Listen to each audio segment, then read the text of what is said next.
ಬೆಂಗಳೂರಿನ ಐಡಿಯಲ್ ಲೇಔಟ್ನಲ್ಲಿ ಒತ್ತುವರಿ ವಿಚಾರವಾಗಿ 69 ಮಂದಿಗೆ ನೋಟಿಸ್ ಕೊಡಲಾಗಿತ್ತು. ಇವತ್ತು ಜಿಲ್ಲಾಡಳಿತ ಮನೆಗಳ ವಶಕ್ಕೆ ಪಡೆಯಲಿದೆ. ಎಲ್ಲಾ ಮನೆಗಳನ್ನು ವಶಕ್ಕೆ ಪಡೆದಿಲ್ಲ. ಕೆಲವರು ಕೋರ್ಟ್ ಮೊರೆ ಕೂಡ ಹೋಗಿದ್ದಾರೆ. ಆದರೆ ಇವತ್ತು ಜಿಲ್ಲಾಡಳಿತ ವಶಕ್ಕೆ ಪಡೆಯುವ ಮನೆಯಲ್ಲಿ ನಟ ದರ್ಶನ್ ಮನೆಯೂ ಸೇರಿದೆ ಎನ್ನೋ ಮಾತು ಕೇಳಿ ಬರ್ತಾ ಇದೆ. ಈ ಕುರಿತು ಸ್ಪೆಷಲ್ ರಿಪೋರ್ಟ್.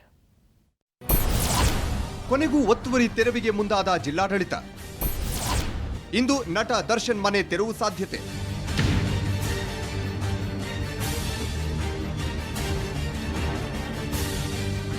ಬೆಂಗಳೂರಿನ ರಾಜರಾಜೇಶ್ವರಿ ನಗರದ ಐಡಿಯಲ್ ಹೋಮ್ಸ್ ಲೇಔಟ್ ಭೂಮಿ ಒತ್ತುವರಿ ಮಾಡಿಕೊಂಡಿದ್ದು ಸಾಬೀತಾಗಿದೆ. ತೆರವು ಯಾವಾಗ ಅನ್ನೋ ಪ್ರಶ್ನೆ ಕೇಳುತ್ತಲೇ ಬಂದಿದ್ವು. ಸುವರ್ಣ ನ್ಯೂಸ್ ಕೂಡ ನಿರಂತರ ವರದಿ ಮಾಡುತ್ತಲೇ ಬಂದಿತ್ತು. ಕೊನೆಗೂ ಒತ್ತುವರಿ ತೆರವಿನ ದಿನಾಂಕ ಬಂದೇ ಬಿಡ್ತು. ಜಿಲ್ಲಾಡಳಿತ 29 ಒತ್ತುವರಿದಾರರ ಮನೆಗಳನ್ನ ವಶಕ್ಕೆ ಪಡೆಯಲಿದೆ. ದರ್ಶನ್ ಮನೆ ಕೂಡ ವಶಕ್ಕೆ ಪಡೆಯಲಾಗ್ತಿದೆ ಅನ್ನೋದು ಮೂಲಗಳ ಮಾಹಿತಿ.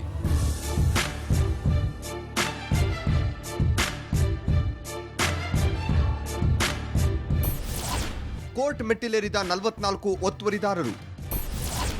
ಕೋರ್ಟ್ ಮೊರೆ ಹೋದವರಿಗೆ 4 ವಾರ ರಿಲೀಫ್. ಅಷ್ಟಕ್ಕೂ ಐಡಿಯಲ್ ಹೋಮ್ಸ್ ಲೇಔಟ್ನಲ್ಲಿ ಸರ್ಕಾರಿ ಬಿ ಖರಾಬು ಭೂಮಿಗೆ ಸೇರಿದ 7.31 ಎಕರೆ ಒತ್ತುವರಿ ಮಾಡಿ ಮನೆಗಳನ್ನು ನಿರ್ಮಿಸಲಾಗಿತ್ತು. ಈ ಪೈಕಿ ಒತ್ತುವರಿ ಮಾಡಿಕೊಂಡಿರುವ 69 ಮನೆಗಳಿಗೆ ಜಿಲ್ಲಾಡಳಿತ ನೋಟಿಸ್ ನೀಡಿತ್ತು. ನೋಟಿಸ್ ಪ್ರಶ್ನಿಸಿ ಹೈಕೋರ್ಟ್ ಮೊರೆ ಹೋದ ಎಸ್ಎಸ್ ಆಸ್ಪತ್ರೆ ಮೊದಲು ತಾತ್ಕಾಲಿಕ ತಡೆ ಪಡೆದಿತ್ತು. ಬಳಿಕ ನಿನ್ನೆ ಐಡಿಯಲ್ ಹೋಮ್ಸ್ ಲೇಔಟ್ನ 44 ಆಸ್ತಿದಾರರು ಕೋರ್ಟ್ ಮೆಟ್ಟಿಲೇರಿದ್ರು. ಇವರ ಆಸ್ತಿಗಳನ್ನು 4 ವಾರ ವಶಕ್ಕೆ ಪಡೆಯದಂತೆ ಜಿಲ್ಲಾಡಳಿತಕ್ಕೆ ಕೋರ್ಟ್ ನಿರ್ದೇಶಿಸಿ ಮತ್ತೊಮ್ಮೆ ದಾಖಲೆಗಳ ಪರಿಶೀಲನೆಗೆ ತಾಕೀತು ಮಾಡಿದೆ.